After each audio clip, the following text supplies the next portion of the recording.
हर कहानी का एक सच होता है और हर किए गए पाप की एक कीमत। यह कहानी है इंडोनेशिया के एक कॉलेज की, जिसकी एक स्टूडेंट अपने ही दोस्तों पर काला जादू कर देती है और फिर अचानक रहस्यमय तरीके से गायब हो जाती है। उसके जाने के बाद एक खतरनाक एंटिटी उन दोस्तों के पीछे लग जाती है और उन्हें भयानक तरीकों से तड़पाने लगती है। हालात हो जाते हैं इतने डरावने कि एक दिन उस एंटिटी की वजह से उनमें से एक दोस्त की हो जाती है दर्दनाक मौत। जब बाकी दोस्तों को यह सच्चाई पता चलती है कि उन्हीं की एक दोस्त ने उन पर इस्तेमाल किया है काले जादू का, तो वे पाते हैं कि उनके कुछ पुराने पाप ही आज वजह बनी है इस खौफनाक एंटिटी के कहर का। अब यह सजा सिर्फ उन लोगों की नहीं है, बल्कि उनके पूरे परिवारों और आने वाली पीढ़ियों तक को इस एंटिटी के कहर से बचना हो गया है नामुमकिन। अब क्या होगा इन सभी का, चलिए देखते हैं एक जबरदस्त एंडिंग और हॉरर के साथ आने वाली एक सच्ची घटना से प्रेरित इंडोनेशियाई फिल्म को, जिसका नाम है मंत्रा सुरुगना। कहानी की शुरुआत होती है एक दिल दहला देने वाले सीन से। एक आदमी अपनी ही टांग में चाकू घोंप रहा होता है। दर्द से तड़पते हुए वो एक पुरानी झोपड़ी की तरफ बढ़ता है। तभी उसकी बेटी तंत्री उसके पैर पकड़कर रोती हुई उसे रोकने की कोशिश करती है। वो उससे विनती करती है कि ऐसा मत करो, लेकिन वो आदमी नहीं रुकता। दर्द से कराहते हुए वो इस बार अपने कंधे में चाकू घोंप लेता है। तंत्री अपने पिता से कहती रहती है कि आप प्लीज रुक जाओ, ऐसा मत करो, लेकिन उसके पिता कोई जवाब नहीं देते। बस आंखें बंद कर तंत्री की सलामती और उसके भविष्य की कामयाबी के लिए दुआ करने लगते हैं। तभी झोपड़ी के अंधेरे कोने में कुछ अजीब सा हलचल होता है। एक डरावनी भयानक परछाई वहां दिखाई देती है। वो किसी इंसानी शक्ल की नहीं थी। ऐसा लगता था जैसे वो आदमी को मौत के लिए मजबूर कर रही हो। और फिर वो आदमी खुद को आग लगा लेता है। तंत्री के सामने उसका पिता चीखते चिल्लाते तड़प तड़प कर मर जाता है। कहानी अब कई साल आगे बढ़ती है, जहाँ तंत्री को एक बस में सफर करते दिखाया जाता है। वो एक स्टूडेंट हॉस्टल जा रही थी, आश्रम महासिस्वा। तंत्री को यहाँ स्कॉलरशिप मिली थी, पर उसके हाथ पर आज भी वो जलने का निशान मौजूद था। हॉस्टल पहुंचने पर तंत्री नोटिस बोर्ड पर एक मिसिंग नोटिस देखती है। लुकी नाम का लड़का और अरुम नाम की लड़की लापता थे। यहाँ तंत्री को एक अजीब बात नजर आती है। अरुम ने भी ठीक वैसा ही नेकलेस पहना था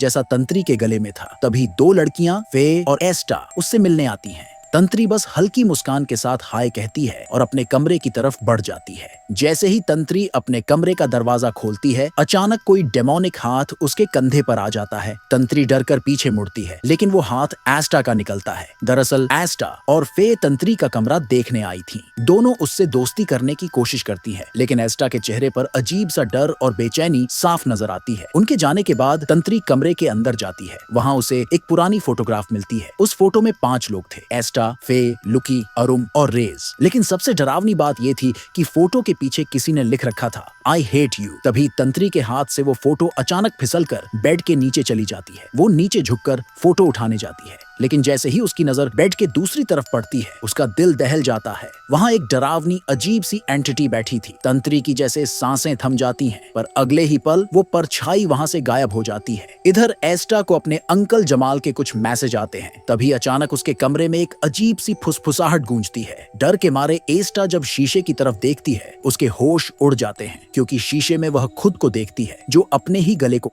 रही थी। अगली सुबह तंत्री, फे और एस्टा से पूछती है, क्या उन लोगों को भी लगता है इस हॉस्टल में कुछ गड़बड़ है, क्योंकि यहाँ कुछ अजीब अजीब चीजें दिख रही हैं। कहीं यहाँ पहले कोई अनहोनी तो नहीं हुई थी। तभी फे और एस्टा एक दूसरे की तरफ डरते हुए देखते हैं। एस्टा कहती है कि अरुम हमारी ही फ्रेंड थी, एक दिन उसके डैड उसे लेने आए, वो गई और फिर कभी नहीं लौटी। फिर फे बताती है, हमारा दूसरा दोस्त लुकी, एक दिन वो भी गायब हो गया। उसके हाथों से उसका लिखा साइड नोट भी मिला था, लेकिन उसकी बॉडी कभी किसी को नहीं मिली, इसलिए हमें नहीं पता कि वो जिंदा है या मर चुका है, इसलिए उसका नाम भी मिसिंग रिपोर्ट में है। तभी वहाँ रेजा नाम का एक लड़का आता है। फे तंत्री से उसका इंट्रो करवाती है। ये वही 5वां लड़का था जो उस फोटो में थे। थोड़ी देर बाद तंत्री जब बाथरूम में नहा रही होती है, तभी उसे अचानक महसूस होता है कि जैसे वहाँ कोई और भी मौजूद है। डरते डरते वो इधर उधर देखती है, मगर वहाँ कोई नहीं होता। पर जैसे ही वो नहाकर बाहर निकलती है, बतौर दर्शक हम साफ देख पाते हैं कि एक फीमेल एंटिटी बाथरूम के कोने में खड़ी थी। वैसे ये डरावनी घटनाएं अब सिर्फ तंत्री तक सीमित नहीं थी, फे भी इसका शिकार बनने लगी थी। उसी रात फे को अपने कमरे में अपनी ही परछाई दिखती है, लेकिन वो परछाई वैसी नहीं थी जैसी आमतौर पर होती है।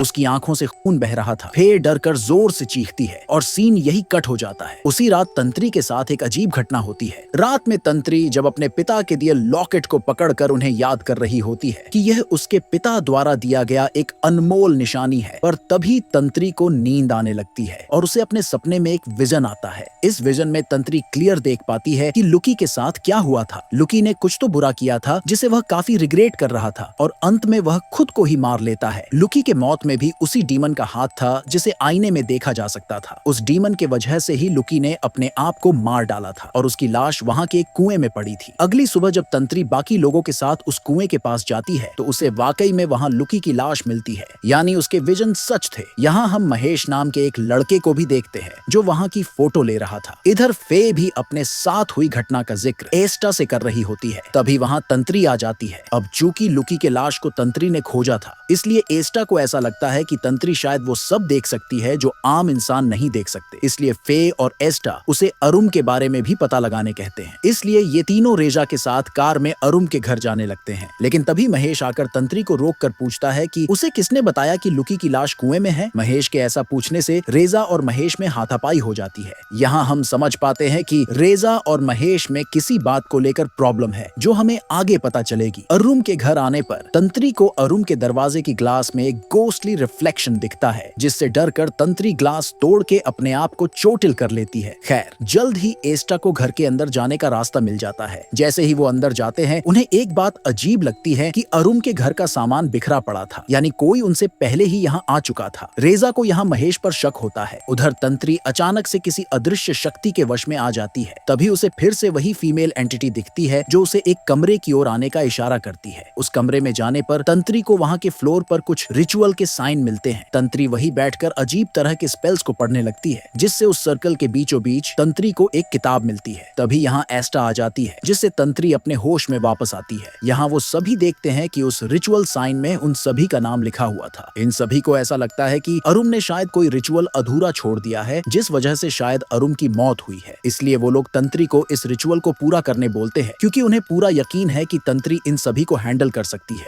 उनका ऐसा सोचना था कि शायद इस रिचुअल को पूरा करने से बाकी लोगों की जान बच जाए, या कम से कम पता तो चल जाएगा कि यह रिचुअल किस लिए किया गया है। इसलिए यह सभी उस सर्कल पर अपना अपना खून गिराकर इस रिचुअल को वापस से स्टार्ट करते हैं। जल्द ही तंत्री ट्रांस स्टेट में चली जाती है और उनके सामने फीमेल डीमन आती है। वो उन्हें बोलती है कि उन्हें उसे यहाँ बुलाने और हेल्प मांगने का कोई हक नहीं है। जो कुछ भी उन्होंने मांगा है उससे एक श्रापित मंत्र एक्टिवेट हो गया है और अब तुम डेविल के सर्वेंट बन गए हो। फिर वो एंटिटी रिवील करती है कि उसने बहुत पहले 5 पापियों पर अपना कर्ज लगाया था। वो डिक्लेयर करती है कि वो उनकी पत्नियों, बेटियों और वंशजों को अपना शिकार बनाएगी और उनकी लाइफ को अपने कर्ज से उनके मरने तक परेशान और हंट करेगी। तंत्री उससे रिक्वेस्ट करते हुए पूछती है कि उसे और कितनी जिंदगियां चाहिए। इस पर डीमन कहती है, तुम सबने अपनी ही गलतियों से सब कुछ बर्बाद कर दिया है, मैं तुमसे तुम्हारा सब कुछ छीन लूंगी। इस डीमन की धमकी से सबकी हालत खराब हो चुकी थी, इसलिए वो लोग वहाँ से निकल जाते हैं। एस्टा के कहने पर रिज एस्टा को उसके अंकल के घर ड्रॉप करता है और बाकी 2 लड़कियों को उनके हॉस्टल तक ड्रॉप करता है। पर यहाँ से निकलते वक्त उसे अपने कार के रिवर्स कैमरा में वही डीमन दिखती है जो अचानक कार के अंदर आकर रेजा को चोक करके मारने की कोशिश करती है। पर फे और तंत्री के वहाँ आने से रेजा बच जाता है। दूसरी तरफ एस्टा जब अपने घर जाती है तो उसके अंकल सो रहे होते हैं, इसलिए एस्टा चुपके से अपने अंकल के कपड़े का एक टुकड़ा और अंकल के दाढ़ी के कुछ बाल काट लेती है। इसी दौरान उसके अंकल की आंख खुल जाती है और वो एस्टा के हाथ में कैंची देख के भड़क जाता है। यहाँ हम यह जान पाते हैं कि एस्टा का अंकल उसके बचपन से ही एस्टा के साथ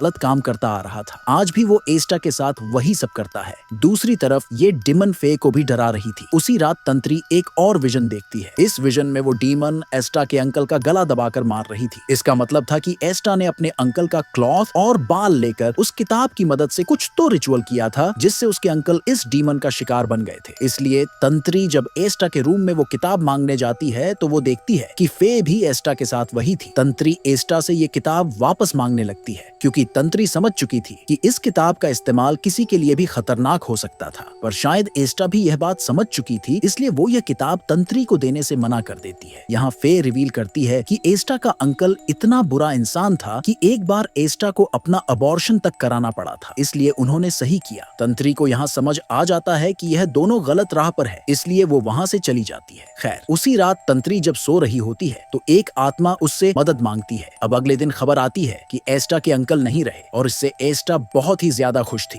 तंत्री ने भी अपना यह ग्रुप छोड़ दिया था। तंत्री को अकेला देखकर महेश उससे बात करने जाता है, जहाँ महेश उसे बताता है कि वो लोग अच्छे नहीं हैं, हमेशा कुछ अजीब काम करते हैं। महेश को लगता है कि अरुम के गायब होने में उनका ही हाथ है। यहाँ महेश तंत्री को बताता है कि रेजा और लुकी ने आपस में शर्त लगाया था कि कौन अरुम के साथ सबसे पहले इंटीमेट होगा और उसकी फोटो साझा करेगा, और रेजा फाइनली अरुम के साथ उसकी आपत्तिजनक तस्वीर लुकी के साथ शेयर कर देता है ताकि वो लुकी से अपने शर्त के पैसे ले सके। पर यह फोटो हर तरफ सर्कुलेट हो जाती है। इस वजह से अरुम बहुत ज्यादा हर्ट और डिस्टर्ब हो गई थी। यहाँ तंत्री को लगता है कि शायद यह एक वैलिड रीजन हो सकता है अरुम के द्वारा किए गए रिचुअल के पीछे का, ताकि इन सब से बदला लिया जा सके। यहाँ गौर करने वाली बात यह थी कि एस्टा बचपन से खुद एक विक्टिम थी, लेकिन वो अरुम के सपोर्ट में आवाज तक नहीं उठाई। इस स्टोरी को सुनकर हमें समझ आता है कि लुकी टारगेट क्यों हुआ था और इस ग्रुप का डार्क पास्ट क्या था। अब यहाँ महेश तंत्री को उसके क्लिक किए कुछ फोटोज दिखाता है, जिनमें हम देख पाते हैं कि तंत्री के पीछे अरुम की आत्मा भी थी। इसके अलावा महेश के पास अरुम के भी कुछ फोटोज थे, जिसके पीछे हम उसी डीमन को देख पा रहे थे। इसे देख तंत्री कहती है कि यह डीमन सुरुगना है, जिसका नाम तंत्री ने उस दिन किताब में पढ़ा था। पर यहाँ महेश और तंत्री को आपस में बात करते हुए देख एस्टा गुस्से से भर जाती है, क्योंकि एस्टा महेश को चाहती थी। मौके का फायदा उठाकर वो चुपके से तंत्री के रूम में घुसकर उसके बाल कपड़े वगैरह ले लेती है, ताकि उस पर भी सुरुगना का कर्ज डाल सके। फे यहाँ एस्टा को ऐसा करने से रोकने की कोशिश करती है, लेकिन एस्टा फे पर भी बहुत भड़क जाती है। इसके बाद एस्टा अपने कमरे में जाकर अपना रिचुअल शुरू करती है, पर वो पोजेस्ड हो जाती है। इधर फे लगातार एस्टा से रुकने की विनती करती रहती है, जिससे गुस्से में एस्टा पोजेस हालत में बाहर आकर फे के भी कुछ बाल नोच लेती है, जिससे डरकर फे यहाँ से भागती है। लेकिन अब डीमन भी उसके पीछे आती है। अचानक फे हवा में उड़ने लगती है और हमें वो डीमन भी दिखती है जो वहाँ फे से उसकी खुद की ही आंखें फोड़वा देती है। रेजा भी फे के पीछे ही था, जो नीचे से यह सब देख रहा था। यहाँ से सीन वापस से महेश और तंत्री पर फोकस करता है, जहाँ तंत्री यह जानना चाहती थी कि अरुम के पास ये किताब आई कहाँ से थी। पर तभी तंत्री वापस से विजन देखना स्टार्ट करती है और इस बार वो पास्ट का एक और विजन देख पाती है। इस विजन में 5 मर्द एक औरत के साथ गलत कर रहे थे, जिसके बाद इस औरत ने इसी किताब में उन 5 का नाम लिखकर अपने खून की बूंदों से इस कर्ज को एक्टिवेट करके उन 5 को श्राप दिया था। उस कर्ज के मुताबिक उन 5 की जिंदगी कभी सुकून वाली नहीं रहेगी। उन 5 की बीवी शापित होंगी, बेटियां शापित होंगी और उनकी आने वाली नस्ल यानी उनकी पीढ़ी भी शापित रहेगी। ऐसा कर्ज देने के बाद वो औरत हवा में उड़ती है और फाइनली जल जाती है। तब से ही सुरुगना का श्राप चल रहा है, जो इससे जुड़े कई लोगों पर आ चुका है। तंत्री होश में आकर रिवील करती है कि उन 5 मर्दों में से एक तंत्री के दादाजी भी थे, यानी यह श्राप तब से चलता आया है और इसीलिए तंत्री के पिता भी इसी श्राप के शिकार हुए, जबकि वो एक अच्छे इंसान थे और तंत्री भी कहीं ना कहीं इसके चपेट में है। यहाँ महेश कहता है कि शायद कुछ समय के लिए ये स्पेल रुक गया था, लेकिन जब रिवेंज लेने के लिए अरुम ने इस मंत्र को फिर से पढ़ा तो ये फिर से एक्टिवेट हो गया और अब उन्हें यह देखना था कि अरुम या उसकी बॉडी कहाँ है। इस दौरान सुरुगना एस्टा के पीछे नजर आती है और कहती है कि इस मंत्र ने उसे यहाँ बुलाया है। यहाँ एस्टा उसे तंत्री का नाम बताती है। फिर हम तंत्री और महेश को अरुम के घर में देखते हैं। महेश जब अंदर इन्वेस्टिगेट करने जाता है तो हम सुरुगना को तंत्री के पीछे देखते हैं, लेकिन जब तंत्री पलट कर देखती है तो वहाँ कोई नहीं होता। हम देखते हैं कि सुरुगना उस पर अटैक करने की कोशिश तो कर रही होती है, लेकिन कोई अनसीन फोर्स उसे प्रोटेक्ट कर रहा होता है। उसी वक्त महेश वापस आता है और तंत्री को रियलाइज होता है कि सुरुगना आस पास ही है और उसका नेकलेस उसे प्रोटेक्ट कर रहा है। तभी अचानक से विंडो ग्लास टूट जाते हैं, जिससे महेश जमीन पर गिर जाता है। तंत्री उसे उठाने की कोशिश करती है, लेकिन उसके गले में एक शीशे का टुकड़ा घुस जाने के कारण वो बेहोश हो चुका था। तभी तंत्री को अरुम की आवाज सुनाई देती है, जो हेल्प के लिए आवाज लगा रही थी। अरुम की आत्मा उसे एक रूम की तरफ इशारा करती है। तंत्री उसके पीछे जाती है, लेकिन अचानक तंत्री अरुम के पास्ट के घर में ट्रांसपोर्ट हो जाती है, जहाँ उसे अरुम एक रिचुअल परफॉर्म करते हुए दिखाई देती है। लेकिन उसके पिता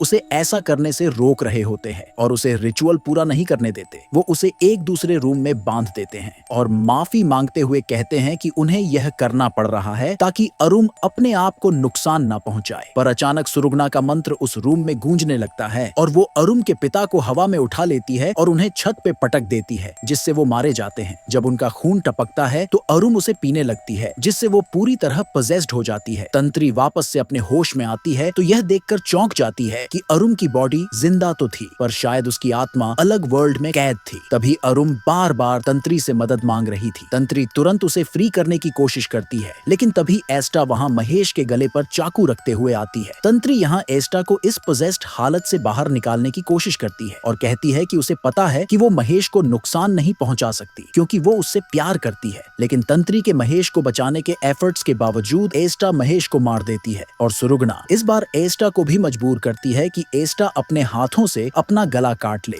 जिससे ट्रेजिकली उसकी डेथ हो जाती है। इसके बाद सुरुगना अरुम के बॉडी को पोजेस्ड कर लेती है और उसके हाथ पैर में बंधी जंजीर तोड़ देती है। फिर वो तंत्री को वार्न करती है कि अगर उसने अपने वंशजों के जरिए इस कर्ज को तोड़ने की कोशिश की तो वो फिर से उस कर्ज को तब तक एक्टिवेट रखेगी जब तक वो फिर से अकेली ना हो जाए और उससे दया की भीख ना मांगने लग जाए। तंत्री कांपते हुए एस्टा का लाया हुआ चाकू उठाती है और उसे अरुम के दिल में उतार देती है। उसकी आंखों से आंसू बह रहे होते हैं। वो अरुम से माफी मांगती है, मगर अरुम बदले में मुस्कुराते हुए तंत्री को थैंक यू कहती है क्योंकि अब वो आजाद थी। कुछ दिनों बाद तंत्री को पता चलता है कि रेजा को सेक्सुअल वायलेंस के इल्जाम में गिरफ्तार कर लिया गया है। ये सुनकर तंत्री की आंखें खुशी से भर आती हैं। अगले सीन में तंत्री उस श्रापित बुक को लेकर खड़ी होती है। वो गहरी सांस लेती है और उसे आग के हवाले करने का फैसला करती है। किताब जलती है और तंत्री राहत की सांस लेती है। इधर फे अब एक साइकेट्रिक हॉस्पिटल में है क्योंकि उसने खुद को ही नुकसान पहुंचाया था। उसकी हालत अब बिगड़ चुकी है। तभी उसके कानों में वही डरावना मंत्र गूंजने लगता है।